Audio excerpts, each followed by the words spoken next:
Então, esse, pessoal, é um exercício, é um exemplo sobre o cálculo do ajuste prensado cilíndrico, né? Ele é um exemplo e é um roteiro que vocês podem seguir para desenvolver os cálculos que, a princípio, terão, né, relacionado com esse assunto, né, quando estiverem desenvolvendo as suas atividades profissionais aí de engenharia mecânica. Tá? Então, o problema que nós vamos resolver, né, ele envolve basicamente essa situação, né? Aqui nós temos as informações de um eixo, tá? Então, nós temos uma ligação entre um cubo e um eixo. O vermelho aqui é o eixo, tá? O azul é o cubo. Pode ser o cubo de uma engrenagem, de uma polia, né, de um volante, de uma turbina, né, de um rotor de uma turbina, enfim, né? São vários os elementos que podem ter um cubo, tá? E esse cubo, então, ele é unido ao eixo através de um ajuste prensado. Aqui nós vamos ter um ajuste prensado, né, que será usado para fazer a ligação desses dois elementos. O eixo, então, ele tem algumas características. O eixo é feito com um aço que tem um SUT de 700 megapascal e tem uma tensão de escoamento de 380. Tá? Geralmente, um eixo de uma máquina, né, ele usa um aço liga, vai ter uma resistência até maior do que isso. Tá? E nesse exemplo, foi tomado que o módulo de elasticidade do eixo E1 é 200 gigapascal. A gente sabe que esse módulo é 210 para aço, né? Nessa faixa aí de material, de valor. E o coeficiente de Poisson do aço é 0,292. Tudo que está com o subíndice 1 é eixo. O eixo tem um diâmetro interno de 0, então ele é um eixo maciço. Só tem o diâmetro nominal. O diâmetro nominal aqui vale 90 milímetros. E em função do processo de fabricação que a indústria utiliza, ele tem uma rugosidade de 15 micrômetros. Essa rugosidade é importante, né? O bom sempre é medir a rugosidade do eixo e fazer os cálculos a partir da rugosidade real que ele tem. Tá? O cubo é o segundo elemento azul. Ele tem um SUT, é um aço também, possivelmente é um aço, pela especificação também é um aço. Tem um SUT de 500 megapascal e uma tensão de escoamento de 275 megapascal. Também é um aço com o E de 200 gigapascal. O Poisson também é 0,292 porque é um aço. E o cubo, ele tem uma dimensão D2, essa dimensão aqui que é o D2, de 150 milímetros. Tá? E ele tem também um diâmetro nominal, que é a mesma coisa que o D, de 90 milímetros. Então, o cubo tem um diâmetro interno de 90 milímetros, que é o D, e o diâmetro externo de 150 milímetros. E foi medida a rugosidade dele, 12 micrômetros de rugosidade. Tá? E nessa máquina que está sendo projetada, essa ligação, existe uma força axial de 20 mil newton colocada aqui, e ela transmite um torque de 300 newton-metro. O torque é pequeno, 30 kg força-metro, né? A força, 2.000 kg força, para a gente colocar num sistema de fácil visualização. Tá? Em função destes materiais serem aço, foi adotado que o coeficiente de atrito entre o material do cubo e do eixo aço-aço é 0,17, o longitudinal é 0,17 e o transversal é 0,05. Essas informações do MiEL e do MiET, elas saem, por exemplo, ó, dessa tabelinha aqui, ó. Tá? Onde é que está aqui? A próxima. Essa aqui, ó. Ajuste por prensagem. Está no nosso e-book. Quando a peça externa é de aço, ou seja, cubo de aço, e a parte interna de aço, eixo de aço, ó, eixo de aço e parte externa de aço. Se for lubrificado durante a montagem, ó, vejam que os coeficientes de atrito tangencial e longitudinal são 0,05 e 0,17. Tá? Então, aqui, para fazer a montagem dos dois, eles estão sendo lubrificados em óleo. Tá? Então, para facilitar a montagem e possível desmontagem do sistema depois, tá? Ele é lubrificado em óleo. Tá? Então, tem esses fatores de coeficiente de atrito longitudinal e transversal. Essas informações também de rugosidade e de módulo de elasticidade, tá? Também tem algumas tabelinhas no nosso e-book que permitem isso. Se nós não tivermos como medir a rugosidade, que é a rugosidade real, nós podemos, então, usar tabelas meio que genéricas, né? Onde, a partir do processo de fabricação, né, nós conseguimos identificar mais ou menos qual é a rugosidade. Tá? Uma faixa bem grande aqui, né? E nessa tabela aqui embaixo, nós podemos, em função dos materiais, tá, que são empregados para cubo e eixo, encontrar o módulo de elasticidade, ó, tá, de alguns materiais, e também o coeficiente de Poisson. E também o coeficiente de beta, né? Coeficiente de dilatação térmica, o beta para aquecimento e o beta para resfriamento. Tá? Para nós podermos utilizar os cálculos que vêm lá pela frente aí. Tá? Ok?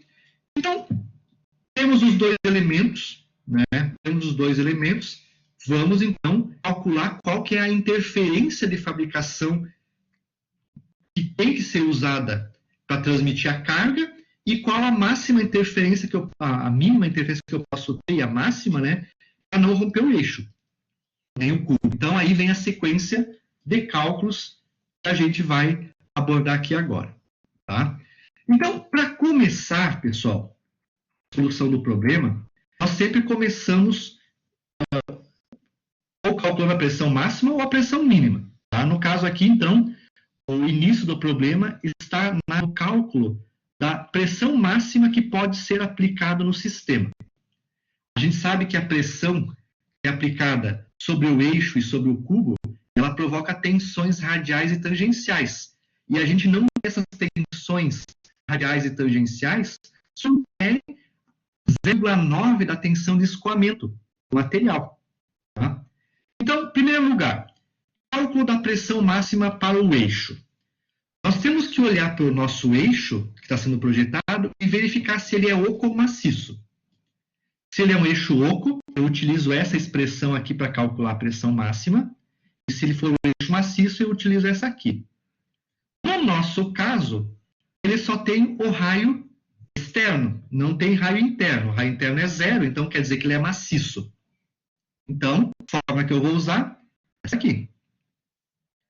Então, nesse nosso caso, a pressão máxima que ele admite é 0,9 da tensão de escoamento do eixo, que vale 380 megapascal. Fazendo esse cálculo, 0,9, nós temos que a pressão máxima que o eixo suporta é 342 megapascal. Agora, vamos verificar a pressão máxima que o cubo suporta. O cubo sempre vai ser uma peça oca. Né? Ela sempre tem um furo para permitir a ligação do eixo. Então, o cubo, sempre eu vou usar essa fórmula aqui para calcular a pressão máxima. Ela leva em consideração o raio nominal, o raio R, e o raio externo do cubo. Então, se nós colocarmos aqui, né, o raio externo e o raio interno, tá? Então, aqui, se nós colocarmos o raio nominal como sendo 45 milímetros, isso nos dá um diâmetro de 90 milímetros. E o raio externo como sendo 75 milímetros, que corresponde a um diâmetro de 150, e se nós usarmos aqui a tensão de escoamento de 265, vamos ter que a pressão máxima que o cubo suporta é 79,2 megapascal. Então, assim, ó, temos dois resultados. Imagine o seguinte, isso são as pressões que eixo e cubo suportam. Se porventura, na minha ligação, eu colocar 342 megapascal, lembra que a pressão é ação e reação. O cubo vai falhar, porque ele suporta no máximo 79. Se eu colocar 79, no máximo 79, o cubo não falha e também não falha o eixo. Então, sempre das duas pressões máximas que nós vamos calcular aqui, a gente sempre seleciona a menor pressão. No caso aqui, a menor das duas pressões máximas é 79 megapascal. E é a partir dela, então, que nós vamos calcular o delta D máximo, né? E, a partir dela, vamos calcular a interferência máxima que o ajuste tem que ter. Fechou? Então, a pressão máxima depende da resistência do eixo e do cubo. Já a pressão mínima na ligação depende do esforço que eu vou transmitir. Nós podemos transmitir, então aqui agora é o cálculo da pressão mínima. Nós vamos calcular, nós temos dois tipos de solicitação, força axial e torção. Então, para suportar a força axial, que é 2.000 newton, ela vale 20 mil newton, desculpe, 20 mil newton, tá? Para suportar esses 20 mil newton, eu tenho que usar essa fórmula aqui, que acaba identificando, né, uma força de atrito, a partir da força de atrito contrária a isso, né? Na realidade, nós temos que gerar uma força de atrito na ligação que me gere uma força de atrito maior ou superior, né? Igual ou superior a 20 mil newton, para que não ocorra movimento. Então, baseado nessa força de atrito que eu tenho aí, nós calculamos qual que é a pressão de contato entre as duas peças, pressão mínima. Então, no caso da força axial, essa fórmula leva em conta a força axial, o coeficiente de segurança, o diâmetro D, o comprimento L e o atrito longitudinal, calculamos a pressão mínima. Se nós usarmos um coeficiente de segurança de 1,3, a dúvida do projeto, 20 mil newtons, 90 de diâmetro, aqui na forma está em diâmetro agora. Se nós usarmos o comprimento, então, nós sabemos que o comprimento do cubo é 150 milímetros. Nós, então, usando essa fórmula, nós calculamos qual que é a pressão que tem que existir entre as duas peças para poder gerar uma força de atrito que suporte a força axial. Essa pressão é de 3,6 megapascal.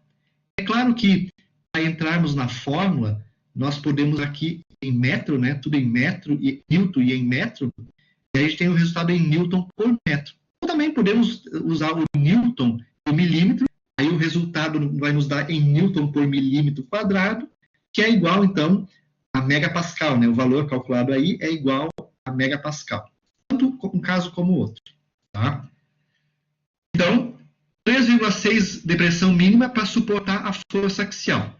Mas, além da força axial, nós precisamos também suportar a força tangencial que ocorre devido ao torque. A força PT, né? Força devido ao torque. Essa força PT que ocorre aí, ela é calculada pelo torque dividido pelo raio do eixo, né? Vamos colocar aqui, o raio é Rzão. Usamos essa fórmula aqui para calcular, então, essa pressão mínima. Já colocamos ela em função do torque, né? Tem o diâmetro, fator de segurança, o comprimento do cubo, e agora a gente usa o μT, o atrito, né? O coeficiente de atrito tangencial. Coeficiente de atrito tangencial agora. Tangencial. Ok? 0,05. Colocando todos esses valores na expressão do P mínimo, a gente calcula que, para poder transmitir o torque, eu preciso de 4,087 megapascal. 4 megapascal. Então, no primeiro caso, para transmitir a força axial, eu preciso de 3,6. E para transmitir o torque, 4,87. São dois valores. P mínimo. Um deles é 3,6. Então, a pressão mínima tem que ser maior do que 3,6. E nesse caso, então, da força tangencial, o P mínimo tem que ser maior do que 4,0 gigapascal. Para atender as duas condições de pressão mínima, maior que 4 e maior que 3, a única alternativa é ser maior do que 4. Tá? Então, tá? Para poder transmitir os esforços, nós escolhemos sempre o maior dos dois valores da pressão mínima. O maior, então, nesse caso, é 4,087. Então, a partir dessa pressão mínima, que é a maior das duas pressões mínimas calculadas, nós vamos calcular o ΔD mínimo, que é a sobremedida, e a partir dele vamos calcular a interferência mínima que vai ser necessária na nossa ligação. Bom, já tenho P máximo e P mínimo. Agora, vamos transformar tudo isso em sobremedida, em interferência. Aí, então, entramos no item seguinte, que é o cálculo da interferência. Tá? Vamos começar aqui, então, calculando a interferência mínima. Podia ser a interferência máxima sem nenhum problema. Então, para calcularmos a interferência máxima, a fórmula que nós utilizamos é essa aqui. A interferência mínima, então, desculpe, a mínima, eu acho que eu falei máxima antes. A interferência mínima é o ΔD mínimo, aqui ele, então, mais o ΔDR, devido à rugosidade, mais o delta devido à temperatura. O ΔDR e o ΔDT, uma vez que nós calcularmos agora ele também vale para a interferência máxima. Tá? Vai ser o mesmo valor para a interferência máxima. Então, qual que vai ser a sequência de cálculo? Em primeiro lugar, vamos calcular o ΔD mínimo. Para calcular o ΔD mínimo, eu preciso da pressão mínima. Opa, já tenho ela, 4,0. Mas eu preciso ainda determinar a constante elástica K1 e a K2. Constante elástica do eixo e do cubo. E se eu usar essa expressão aqui, eu calculo, então, essa sobremedida mínima. Sobremedida mínima necessária. Tá? Constante de mola do eixo é o K1. Leva em conta o coeficiente de Poisson do eixo e o fator Q1, que é a relação entre o diâmetro interno e externo do eixo. O nosso diâmetro interno é 0, é eixo maciço, sobre 90 milímetros. Tá? 0 milímetros sobre 90, que vai dar, então, 0. O Q1, então, é 0. Então, aqui, ó, isso aqui vai dar 0, isso aqui também vai dar 0, só algumas expressões. E o E1, o módulo de elasticidade longitudinal do eixo, é 200 gigapascal. O coeficiente de Poisson, 0,292. Fazendo, então, esse cálculo aí, nos dá aqui a constante elástica do eixo, é 3,54 vezes 10 na menos 12 metro por Newton. Essa é a unidade que dá aqui, ó. E é dessa forma que esse fator elástico, né, tem que entrar na forma da sobremedida, tá? Ok? Então, ele vai entrar na unidade metro por Newton. 3,54 vezes 10 na menos 12. Preciso calcular o K2 para usar na fórmula da sobremedida mínima. O K2, ele, então, precisa do coeficiente de Poisson do cubo e E do cubo. Precisa do Q2. O Q2 é a relação entre o diâmetro nominal e o diâmetro externo. O diâmetro nominal do ajuste é 90 milímetros e o diâmetro externo do cubo, 150 milímetros nesse problema aqui, ó. Então, aqui me dá que o valor de Q2 vai ser 0,6 aproximadamente, tá? Aí, então, eu entro com esses valores aqui na expressão do K2 e calculo a constante elástica do cubo. No nosso caso, 1,2 vezes 10 na menos 11 metro por Newton.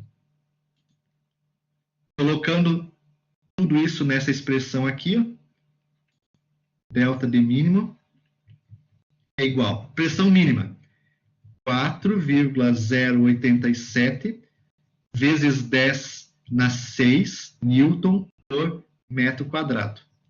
Vezes K1 e K2. Vou colocar aqui só uma unidade. K1, 3,54 vezes 10 na menos 12, mais o K2, 1,2 vezes 10 na menos 11. A unidade é metro por Newton. Metro por Newton. E multiplica a relação D, que é, então, aqui, o diâmetro 0,090 metro. Tá? Pressão mínima, Newton por metro quadrado. K1 e K2 é metro por Newton e 0,90 metro. Tá? Só para fazer uma correção, né? Aqui, o que deve estar ocorrendo aqui, ó, Newton por metro, a unidade aqui, ó, é 1 sobre Newton, deve ser aqui a unidade. Vamos ver o que está dando aqui. Mínimo, Newton metro quadrado, o K é metro por Newton e o D é metro. A unidade aqui vai ficar dimensional. Eu estou achando que aqui, ó, a unidade do K agora aqui, ó, é 1 sobre Newton, para poder fechar metro. Tem que fechar metro aqui, ó. Delta D mínimo, tem que fechar metro. Tá? Ok? Então, possivelmente aqui a unidade do K é 1 sobre Newton. Aí corta o Newton com esse aqui. O metro quadrado corta esse metro.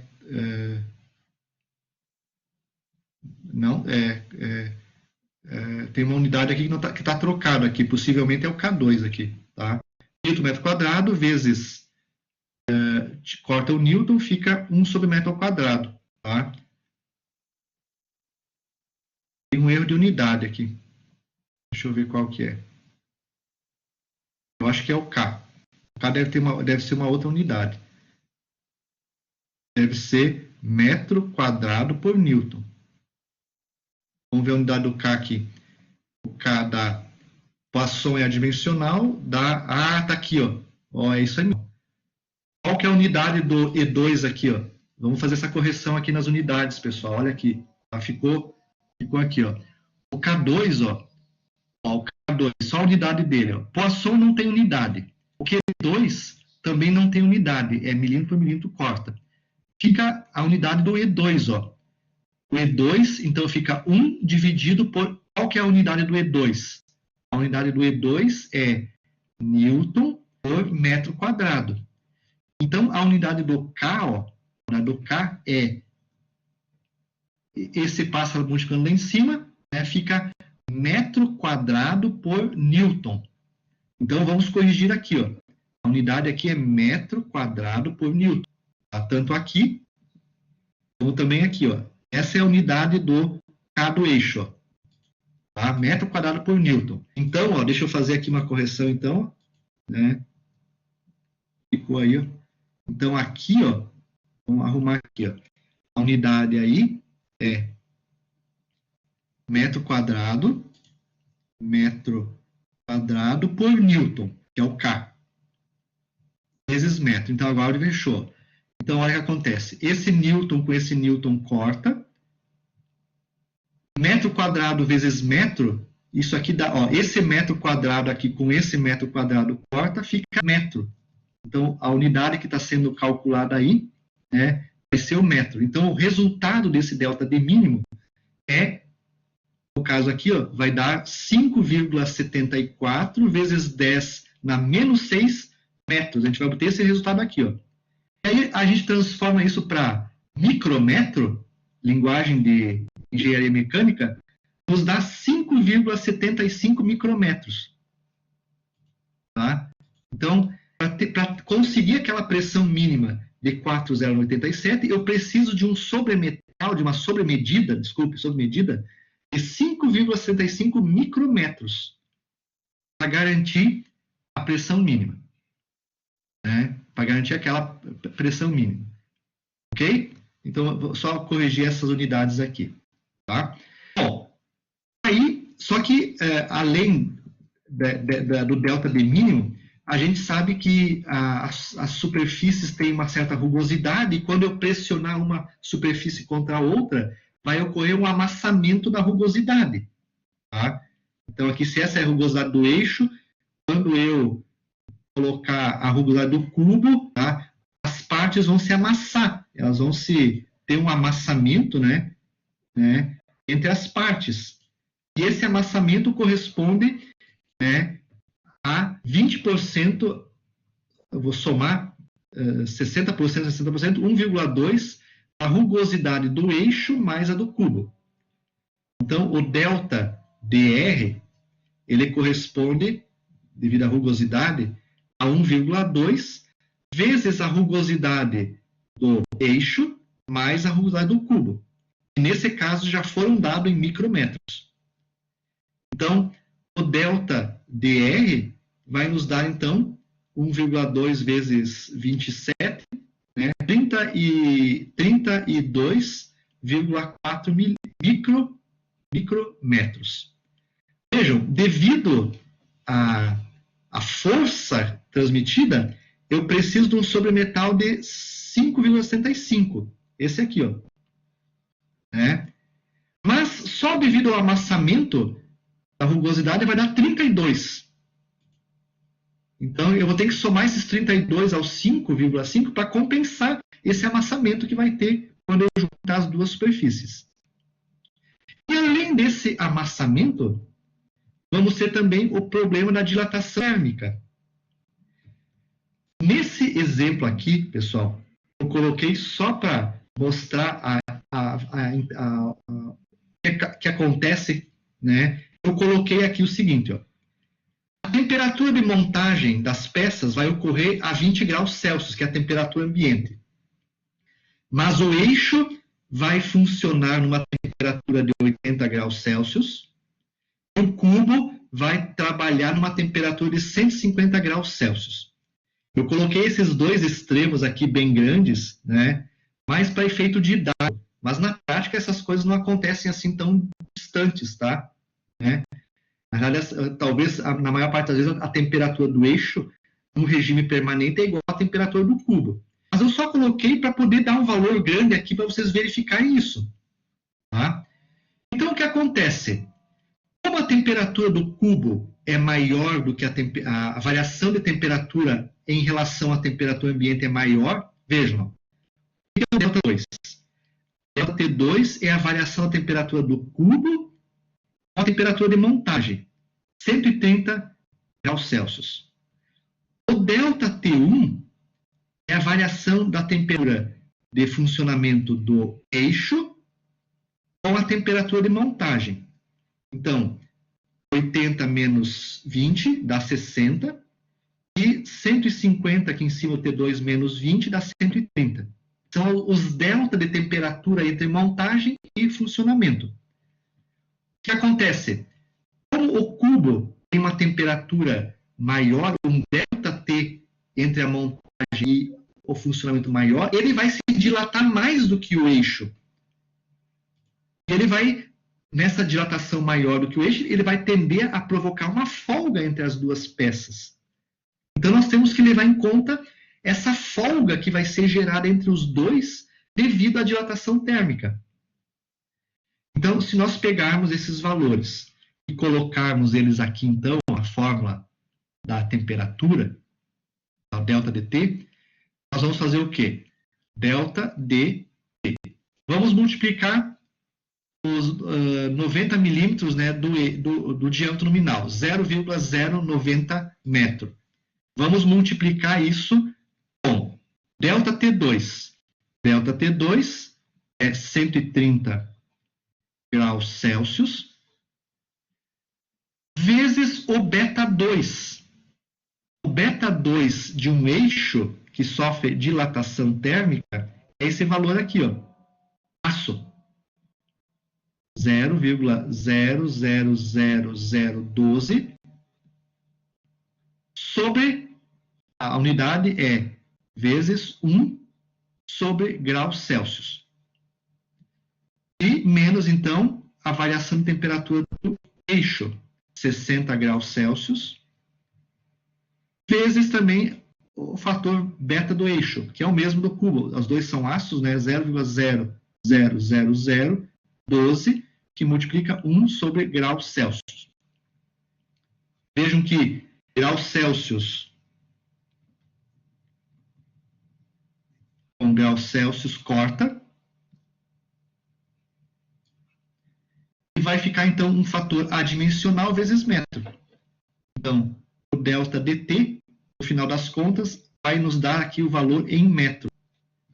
E fazendo o cálculo, então, vai dar 75,60 micro, vai dar vezes 10 na menos 6 metro, e vai nos dar, então, um delta dt, transformando em micrometro, de 75,6 micrometro.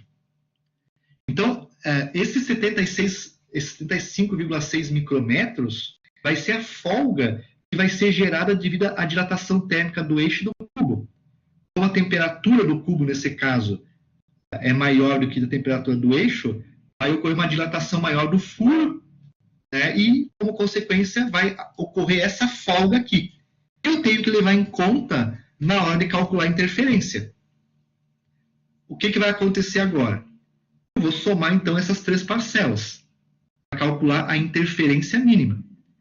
Então, a interferência mínima, ela vai ser a parcela do delta D mínimo, que é 5,75 micrômetros, é o que eu realmente preciso de sobremetal entre as duas para poder gerar a pressão mínima de 4 megapascal, mais a compensação do amassamento da rugosidade, que vai ocorrer, 32 micrômetros, e mais a compensação da folga, que vai ocorrer devido à dilatação térmica diferente dos dois materiais. No total, eu preciso, então, de uma interferência mínima de 113,75 micrômetros. Então, isso é o mínimo que eu preciso de interferência para poder conseguir transmitir os 4 gerar uma pressão de 4 megapascal e, em consequência, poder transmitir o torque e a força axial. Para não ter o deslizamento do cubo em relação ao eixo devido a essas duas solicitações. Fechou? Interferência mínima. Bom, da interferência mínima, vamos fazer o mesmo cálculo para a interferência máxima. Só que nós já calculamos anteriormente o delta dt e já calculamos o delta dr, vou contar aqui, delta dr e delta dt. Nós só precisamos calcular aqui agora, esse item, o delta D máximo. Os delta dr e delta dt já foi calculado. Então, o delta D máximo agora ó, é a pressão máxima que multiplica K1 mais K2 vezes D. Lembrando que a unidade aqui do K1 e do K2 é metro quadrado por Newton, de acordo com a análise que a gente fez anteriormente aí. Tá? Aí, então, ó, isso também já foi calculado no item anterior. Só fica aqui, então, para a gente calcular o delta D máximo. Ó. Vai nos dar 1,11 vezes 10 na menos 4 metros, que vai nos dar, então, 111,38 micrômetros de delta D máximo. Então, vejam, o delta D máximo está associado com qual a pressão máxima que eu posso atuar no sistema, para não falhar nem cubo nem eixo. Agora, eu vou somar esse delta D máximo com o da rugosidade e temperatura, que nós já calculamos, ó. Já calculamos no item anterior. Esse e esse já foi calculado. Somando, então, o máximo, ele vai ser os 111 micrômetros. Esse 111,38 metros, se eu aplicar, ele está no limite da falha, né? A partir, se eu colocar um pouquinho a mais do que isso, teoricamente, falha o eixo ou o cubo. Então, mais 32, que é sobremedida devido à temperatura, à rugosidade, amassamento da rugosidade, mais 75,6, que é a folga que ocorre devido à variação de temperatura entre funcionamento e eixo. Total e máximo 219,38 micrometros. Aí, então, grande parte do problema está resolvido agora, da ligação, união entre o cubo e eixo. Eu não posso superar essa interferência máxima, porque senão falha o eixo e o cubo, e também não posso ter menos do que 113 micrometros de interferência, porque senão desliza o cubo em relação ao eixo, ou devido à força axial, ou devido ao torque. Então, nós vamos montar agora, a partir da interferência máxima e mínima, nós vamos montar, então, né, vamos posicionar as nossas interferências do sistema. Tá? A gente vai usar sempre um sistema furo-base. Então, o sistema furo-base, tá, é aquele sistema que tem o afastamento inferior igual a zero. A posição do campo de tolerância, né, o afastamento de referência dele inferior, ele é zero. Então, isso aqui é um furo-base. Tá? Nós sempre vamos trabalhar no ajuste prensado como um sistema furo-base. Nós sabemos que aqui eu tenho a dimensão do furo, a mínima dimensão do furo é zero, e a máxima do furo está associada com a fase superior. Tá? Aqui eu tenho o eixo, então. O eixo está associado com letras minúsculas, tá? O eixo, então, ó, vai ter um afastamento inferior, Izinho, e AS, o superior. A posição em relação ao diâmetro nominal do eixo e do furo, né, a posição dos afastamentos de referência do eixo e do furo nos dão, né, a nossa interferência máxima e mínima. Então, isso aqui é caracterizado como a interferência mínima. Esse valor é a interferência máxima que nós podemos ter de acordo com a posição ocupada do eixo e do furo em relação ao zero, né, a dimensão nominal. A posição dos afastamentos de referência em relação ao afastamento, em relação à dimensão nominal. E nós sabemos também que o valor compreendido entre esse ponto e esse, né, essa altura do bloquinho, né, que é entre o afastamento e o superior, é a tolerância de fabricação, é o campo de tolerância. Esse é o campo de tolerância do cubo, que é o furo, e esse aqui é o campo de tolerância do eixo, né, que é a peça externa. Então, temos essas características aqui na nossa ligação. Sempre no ajuste prensado, nós vamos usar sempre um sistema furo-base, porque daí ele elimina uma série de problemas, né, por ter aqui o afastamento inferior igual a zero, ele elimina uma série de problemas na escolha dos afastamentos de referência. Vamos para frente agora. Eu tenho que transformar tudo isso em afastamentos de referência. Tá? Então, vejam o seguinte. Ó. Nesse momento, nós vamos calcular, em primeiro lugar, a interferência, a tolerância do ajuste. A tolerância de ajuste, pessoal, que eu tenho que calcular no meu sistema, é, na realidade, a soma da altura do bloquinho do furo mais o bloquinho do eixo. Tá? Ó, eu tenho o furo, que tem essa tolerância de fabricação, ITC, e tenho o eixo, que tem essa altura.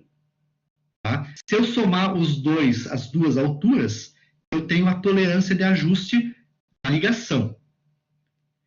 Mas essa tolerância de ajuste da ligação, pessoal, se nós olharmos agora nessa figurinha maior que está em cima aqui, ó, é o quê? Ó?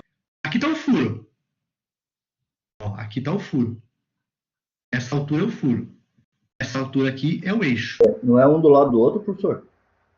Não, pessoal. Um menos o outro, né? A máxima menos a mínima?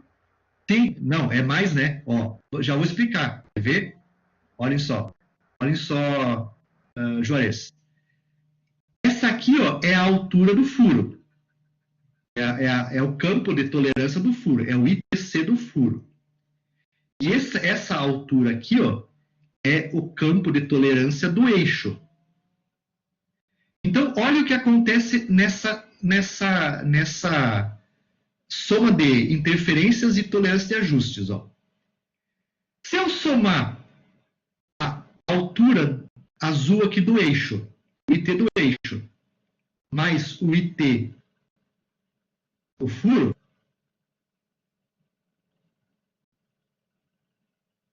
né, isso me dá a tolerância de ajuste, que é esse elemento aqui. Ó. Mas essa tolerância de ajuste também não é igual ao seguinte, ó. Se nós pegarmos, vou colocar primeiro, se eu subtrair a interferência máxima, isso aqui, ó, interferência máxima, menos a interferência mínima, então me sobra essa altura mais essa aqui, ó. Vai sobrar essa altura mais essa, ó.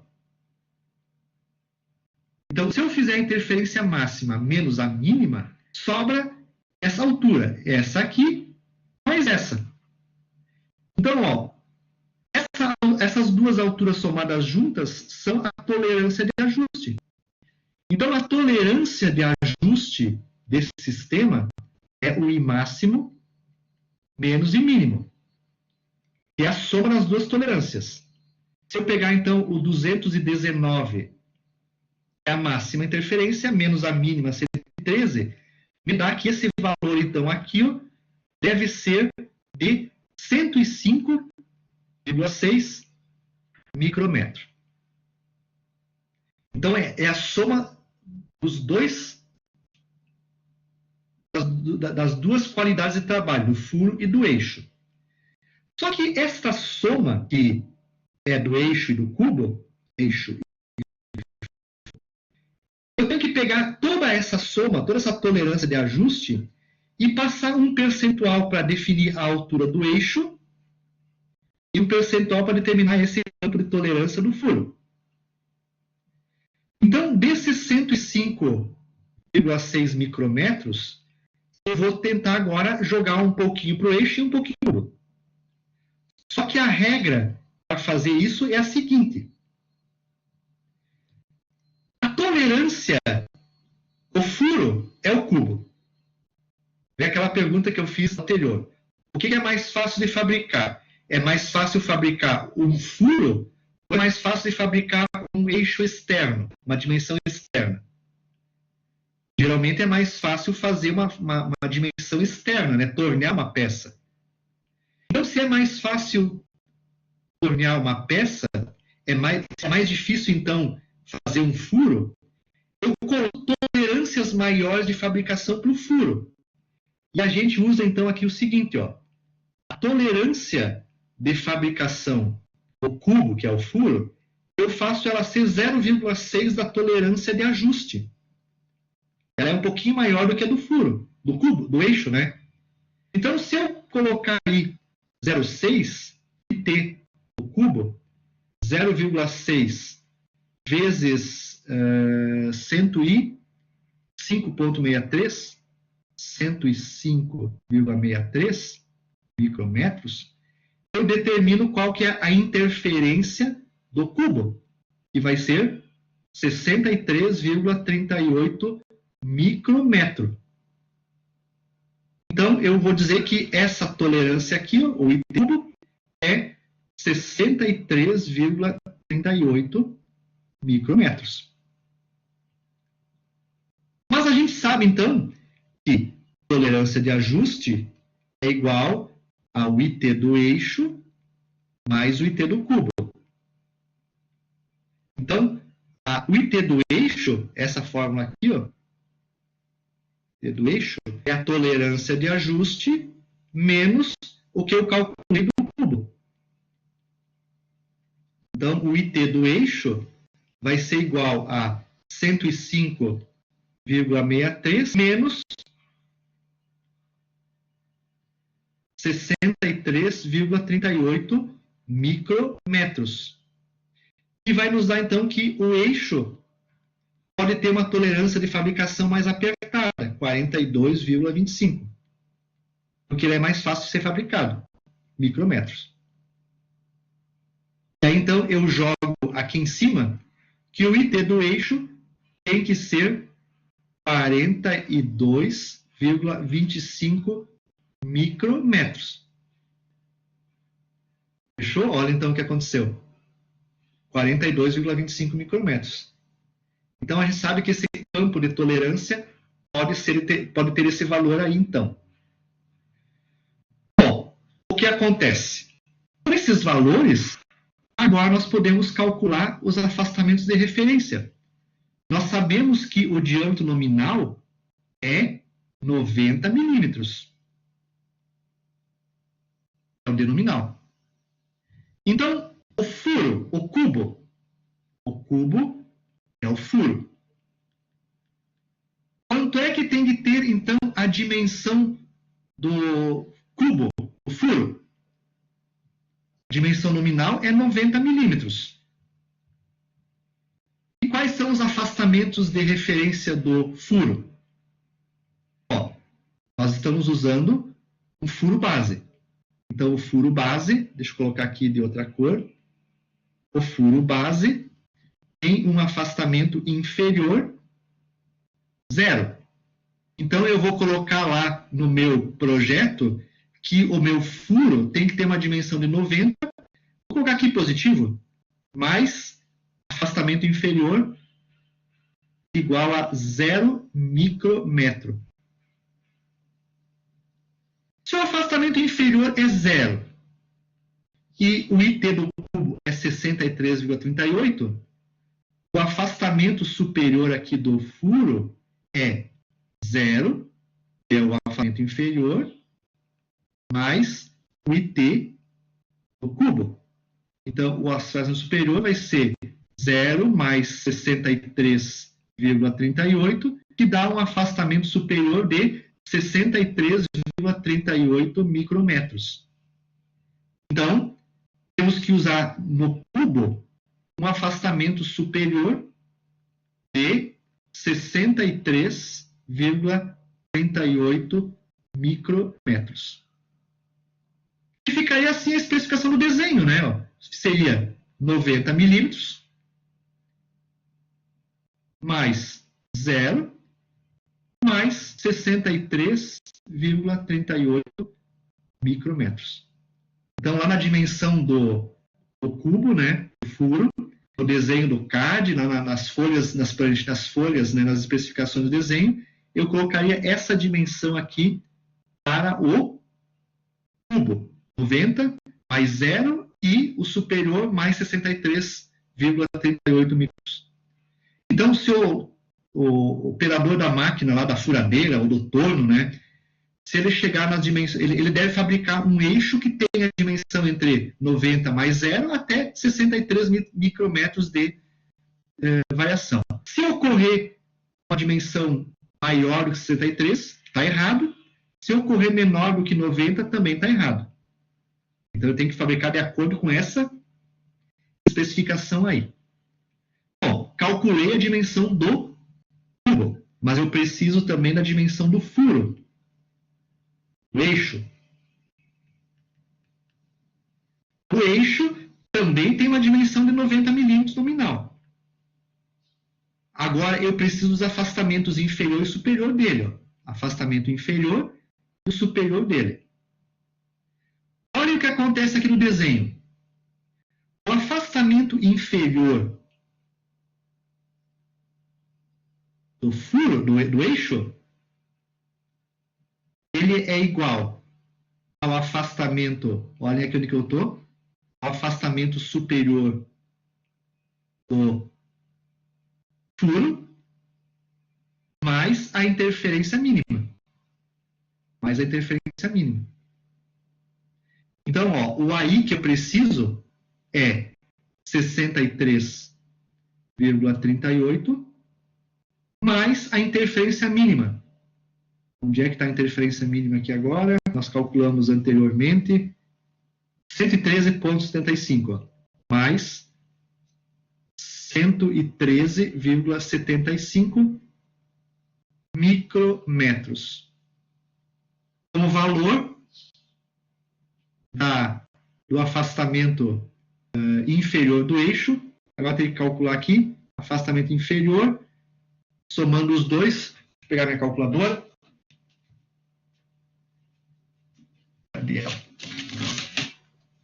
63,38 mais 113,75 vai nos dar que o afastamento inferior aqui ó, é 177,13. Isso. Micrometros. Então, esse valor aqui, 177,13 micrometros, que é o afastamento inferior do eixo. E aí tem duas saídas, né? O afastamento superior do eixo, que é esse valor aqui em cima, ou ele pode ser, então, eu posso calcular de acordo com a interferência máxima, ele é igual à interferência máxima, que é de, deixa eu voltar atrás aqui para pegar a interferência máxima, 219,38, ó. Esse patamar aqui é 219,38. 219,38, é isso aí, ó. Tá? Ou eu posso fazer assim, ó. O afastamento superior é igual à interferência máxima, ou o afastamento superior é igual ao afastamento inferior do eixo mais o I do eixo. Quais vão ser as dimensões do eixo que eu vou colocar no desenho? Vai ter então aqui, ó, afastamento inferior dele vai ser igual a 177,13 micrometros, e o superior dele, os dois positivos, né, positivo, positivo, mais 219,38 micrometros. Com isso, eu tenho as duas dimensões, ó, né? Mais 77,13 e mais 219,38 micrometros. Aí as dimensões do furo do cubo e as dimensões do eixo, aqui, quando for fabricada, com essas tolerâncias e afastamentos que foram colocadas aí, as dimensões estejam dentro desses limites de fabricação e, em qualquer condição, né, se ocorrer a fabricação correta dentro desses níveis, eu sempre vou garantir, no mínimo, uma pressão mínima para transmitir a força e não deslizar o cubo em relação ao eixo, e vou garantir sempre, no máximo, uma interferência máxima para que não ocorra a falha por escoamento do eixo ou do cubo. Então, um problema como esse aqui, essas seriam as respostas que nós precisaríamos, né? Essas duas dimensões do cubo e do eixo, para colocar na ficha de especificação técnica. Tá? Na ficha de fabricação das peças, para serem, então, utilizadas, então, na fabricação. Tá? Então, todo o cálculo de pressão, resistência, força, eles se traduzem nessas dimensões aqui para o eixo e para o cubo. Então, aí. Então, eu posso usar então essas dimensões, 90 mais 37 mais 19 para o eixo e 90 mais 0 mais 63 para o furo. Eu conseguiria parar por aqui com a minha solução do problema. Mas o que acontece aqui, então? Em alguns momentos, se vocês olharem nos desenhos que vocês já aprenderam a fazer, tá? Já fazem também, né? Vocês costumam utilizar letras maiúsculas e números para especificar a qualidade de trabalho do eixo e do cubo e também para especificar a posição que esses afastamentos, né, inferior e superior, né, ou esse aqui a zero e aí, a posição que eles estão em relação à linha zero, é o diâmetro nominal. Então, muitas vezes, ou melhor, na maior parte das vezes, a gente tenta posicionar identificar para o nosso sistema, né, através de números, a qualidade de trabalho que eu estou usando na fabricação, números, né, qualidade de trabalho, e tenta também especificar a partir de letras. Essa aqui é uma tabelinha de tolerâncias e ajustes, né? A gente tenta especificar também por letras, né, a posição dos afastamentos de referência, tanto do eixo quanto do cubo. Né? Então, isso fica padronizado, né? A partir, então, das normas da ISO, fica padronizado a fabricação a partir de uma letra e a partir de um número. O número indica a qualidade de trabalho, né? E a letra indica, né, a posição dos afastamentos de referência em relação ao zero. Então, geralmente é alguma coisa assim, ó. A gente vai dar, no final do desenho, nós vamos colocar alguma coisa assim, ó. 90 H7 X6. Lá no projeto, a gente sempre vai representar o ajuste para a fabricação dessa forma. O H, então, a letra maiúscula, está associado com o furo, que é o cubo, e a letra minúscula, X6 aqui, vai estar associada com o eixo. O 6 e o 7 são qualidades de trabalho. O 6 e o 7 são qualidade de trabalho. Qualidade de trabalho. Tá? E o Hzão, a letra Hzão e o X vão ser a posição que esse campo de tolerância vai tomar em relação à linha zero. Vou colocar aqui. Posição, vou colocar aqui, ó. Posição ocupada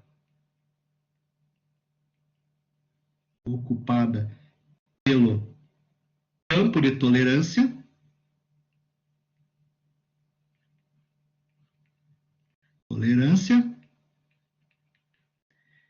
em relação ao diâmetro nominal. Diâmetro nominal.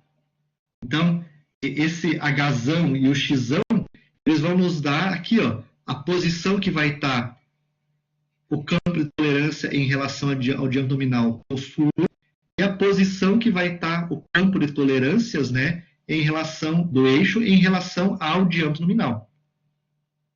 E, como consequência, me gera folgas ou interferências. Mas, no caso aqui de ajuste prensado, gera interferência. Então, esse Hzão e o X, eles saem dessa tabela da ISO. Essa que é da BNT, na realidade, mas que traduz a ISO.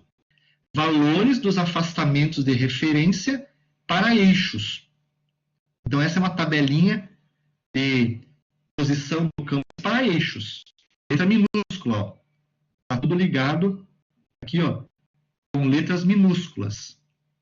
Tá? Então, vejam, ó, se eu tiver um eixo na posição X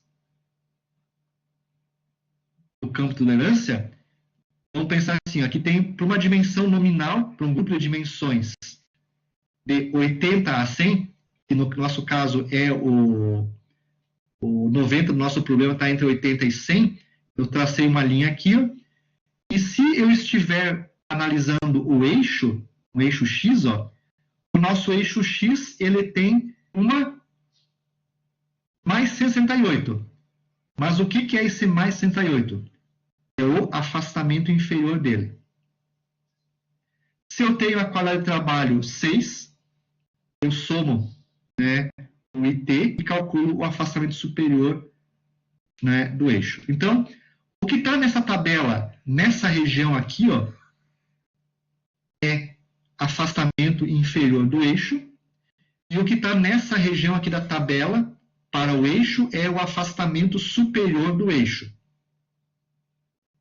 Essa mesma tabela pode ser usada para furo, cubo.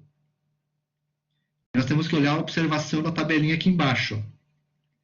Se eu pegar essa tabelinha e analisar ela para furo, letra maiúscula, furo, eu consigo analisar somente essa parte aqui, ó.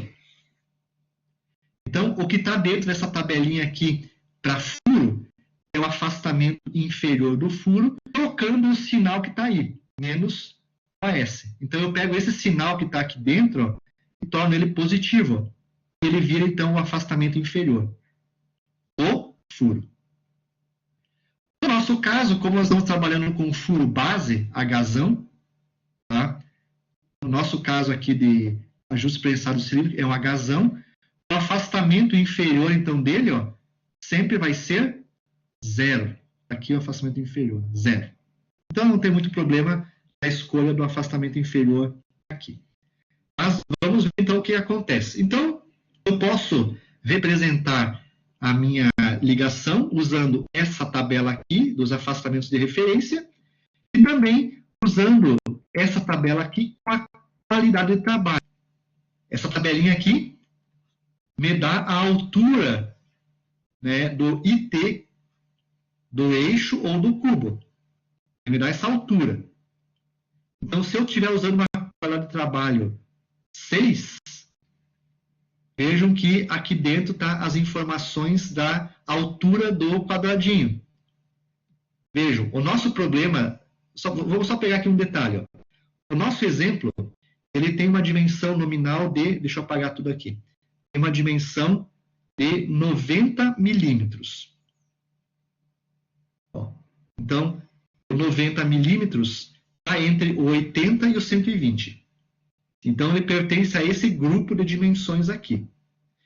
Se nós olharmos para a fabricação de maneira geral da indústria, planeamento, retificação, né, em geral da indústria, a gente usa qualidades de trabalho 6, 7 e o 8 já é máquina agrícola, mais ou menos assim, ó, já é mais grosseirona, tá, a fabricação.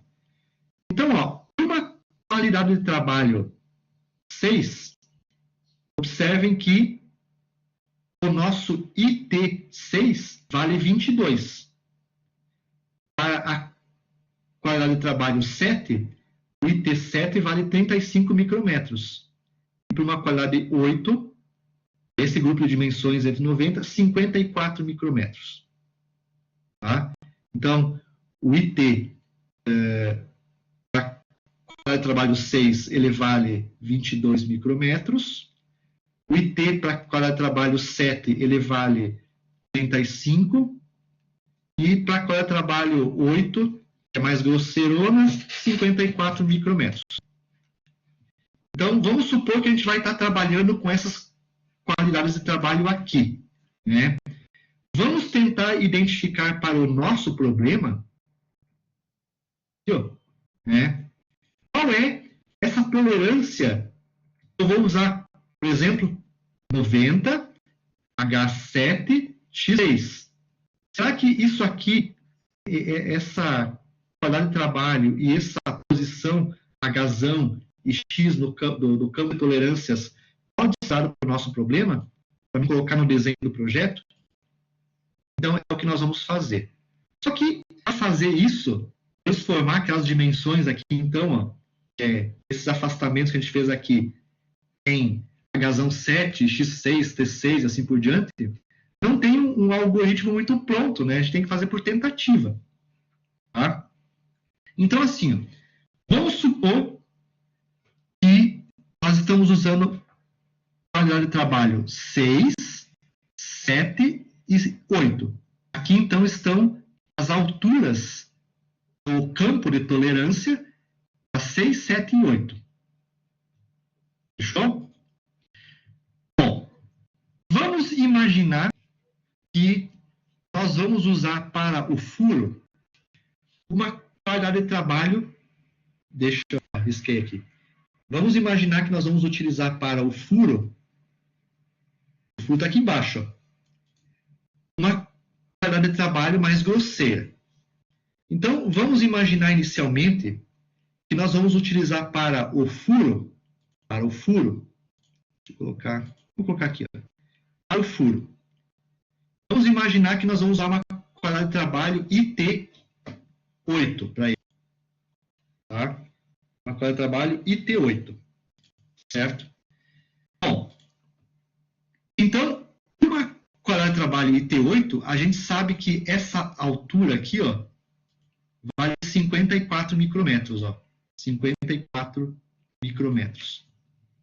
Então, eu poderia vir aqui, ó, e colocar aqui no desenho 54 micrômetros aqui no IT do cubo. 54 micrômetros. Eu estou usando o furo, é um furo base. Para simplificar o cálculo, a gente usa o furo base. O furo base implica em afastamento inferior igual a zero. Ou seja, eu estou trabalhando com a letra Hzão. O Hzão é a posição do campo de tolerância que nos diz que o afastamento inferior é zero. Então, olhem, o que vai acontecer aqui? Se eu usar, então, para o furo 90, Hzão, 8. Como é que fica o afastamento inferior e superior dele? Então, por ser Hzão, o afastamento inferior é zero. E por ser qualidade 8, 54, significa que o afastamento superior aqui, ó, 0 inferior mais 54, que é o IT do cubo, me dá que o afastamento superior é 54 micrômetros. Então, aqui, ó, nesse caso aqui, nós vamos ter o afastamento inferior igual a zero e o afastamento superior igual a 54 micrômetros. Bom, geralmente, então, eu uso uma qualidade de trabalho mais grosseira para o eixo, para o furo, né, porque é mais difícil de fabricar. Então, eu uso uma qualidade mais grosseira. E para o eixo, eu geralmente uso uma qualidade de trabalho um pouco melhor, porque é mais fácil de fabricar eixo. Então, para o eixo, se nós utilizarmos a qualidade de trabalho 7 para o eixo, então a gente sabe que o IT7 é 35 micrômetros, ó. Ele vale aqui 37 micrômetros. Então, ó, a gente sabe que aqui, essa altura aqui, então, ó, o IT do eixo vale 37 micrômetros. Usei qualidade 7. Agora vem a pergunta. Eu tenho que dar o valor aqui, ó, x7 ou p7 ou u7, né? Qual vai ser essa posição aqui, ó, que eu vou encontrar para o meu eixo? Eu não sei qual que é ela ainda. Tá? Então, eu vou fazer testes. Tá? Vamos imaginar, então, que nós vamos escolher a situação seguinte, ó, 90, e vou usar o xzinho, que é letra minúscula para eixo, e a qualidade 7. Tá? 90x7. Como é que fica o posicionamento do meu campo de tolerância com esse xzinho 7? Então, é tudo por tentativa, tá, pessoal? Nesse caso, para transformar aqueles afastamentos lá não normalizados em sistema normalizado, é por tentativa. Tá? O que a gente vai fazer? Vou imaginar inicialmente o x. Eu vou lá, então, 90x, ó, o xzinho, vou lá na minha tabelinha de afastamentos de referência. Eu pego aqui, então, o grupo de dimensão onde está o 90 milímetros, que é o diâmetro nominal do meu problema, e vou lá no x, ó. Aqui está o x. Ó, lá em cima está o x. Certo? E olho qual é o valor que está aqui, ó. No grupo de dimensões 90, o que eu tenho aqui, ó? Mais 178. O x vale mais 178. Mas o que vale mais 178? Se a gente olhar aqui na especificação da tabela, é o afastamento inferior, ó. Então, o afastamento inferior, aqui, ó, o afastamento inferior é 178 positivo. Então, vou testar se essa posição funciona. Eu pego esse AI mais 178 e trago ele para cá, ó. Trago o AI, então, para o X7, nós sabemos que o afastamento inferior dele é mais 178. 178. Então, eu trago aqui, ó, aí, 178 é o inferior. Se eu tenho que o afastamento inferior é 68, o superior aqui do desenho é o inferior mais o IT do eixo, que eu já sei que é da quadratura 7. Então, o superior é o inferior mais o IT do eixo. Então, o superior vai ser 178 positivo mais 37 micrômetros. Que nos dá, deixa eu fazer o cálculo aqui, que nos dá 178, 178 mais 37, nos dá 215.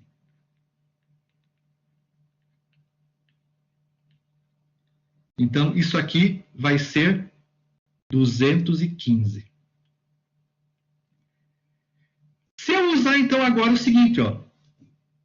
Se nós usarmos este ajuste, 90, Hzão 7, o furo, e Hzão 8. Hzão 8, o furo, e Xzinho 7 para o eixo, X7 para o eixo, será que eu consigo fazer a minha ligação entre o cubo e o eixo? Então, ó, eu peguei esses valores que eu calculei aqui, ó, e coloquei no desenho. O afastamento superior do eixo é 215, o inferior 168. O afastamento superior do cubo 54 e o inferior do cubo 0. Eu preciso, no mínimo, de 113 de interferência mínima e preciso no máximo, e posso ter no máximo 219 de interferência máxima. Então, esse é 90H8X7. Quanto é que eu tenho de interferência máxima? Aqui no desenho já, ó. Se eu pegar essa altura aqui, ó, é a interferência máxima. Ó. Nesse caso aqui, eu tenho um I máximo de 215 micrômetros. 215 é menor do que 219? É. Então, se eu usar 215 micrômetros de interferência, não vai falhar o eixo ou o cubo, devido ao escoamento. Porque no máximo eu posso ter 219, mas 215 é menor que 219, então deu certo. E interferência mínima, eu preciso de 113. Então, ó, o que é interferência mínima? É o 178 menos 54. Então, 178, deixa eu fazer aqui, menos 54, dá 124 de interferência mínima. 124 é maior que 113. Opa, então essa interferência de 104 vai me permitir transmitir o movimento entre o cubo e o eixo. Não vai girar o cubo e nem se movimentar axialmente. Então, quer dizer que, se eu utilizar esse ajuste, vou colocar aqui a interferência mínima, então dá 124. Então, quer dizer que se eu usar esse 90H8X7, na fabricação do meu eixo e do meu cubo, eu vou conseguir transmitir o torque e a força axial sem comprometer a resistência do eixo do cubo. Então, geralmente, nos desenhos, na especificação de fabricação, a gente geralmente coloca essa especificação aqui. No caso, por exemplo, 90 H8 X7. A gente normaliza, então, né, as tolerâncias e ajustes, tá? Ok? Essa, então, na maior parte das vezes, é a resposta final que eu preciso da minha ligação entre cubo e eixo por dispensado. A dimensão nominal, a qualidade de trabalho, 8 e 7, e os afastamentos, né, do campo de tolerância em relação à dimensional 90, o H e o X. Tá? E esse, então, é, depois de um longo trabalho, o resultado final. Um resultado pequenininho frente a um cálculo tão grande que é desenvolvido. Tá? Então, pessoal, a transformação desta informação aqui, ó, genérica, né, desses valores aqui, para uma condição normalizada, é por tentativa e erro. A gente imagina um ajuste e faz o cálculo de certo ou não. Se não deu certo, parte para o outro. Então, de repente, esse esse aqui, ó, que eu usei, talvez se não desse esse aqui, eu partiria aqui, de repente, para um V7. O V7 tem um afastamento inferior do eixo de 115, ou de repente poderia ser um Y7, 214, eu acho que passa. Então eu iria escolhendo esses valores até chegar numa condição que dê certo. Então, pessoal, esse é a forma como a gente faz os cálculos, então, do ajuste prensado. A gente sabe que essas tolerâncias, né, IT6 e IT7, elas estão associadas com os processos de fabricação. Tá? Então, geralmente aqui, ó, a faixa da indústria de modo geral, torneamento, fresamento, né, a qualidade de trabalho que essas máquinas fornecem, geralmente é uma qualidade de trabalho 7. Tá? Torneamento, fresamento, furação, né, 7. Tá? Se as peças são fundidas, geralmente peça fundida, elas se situam na qualidade de trabalho 8. É uma mais grosseira, né? É uma fabricação mais grosseira. Assim, ó, o 6 é uma qualidade de trabalho de retífica.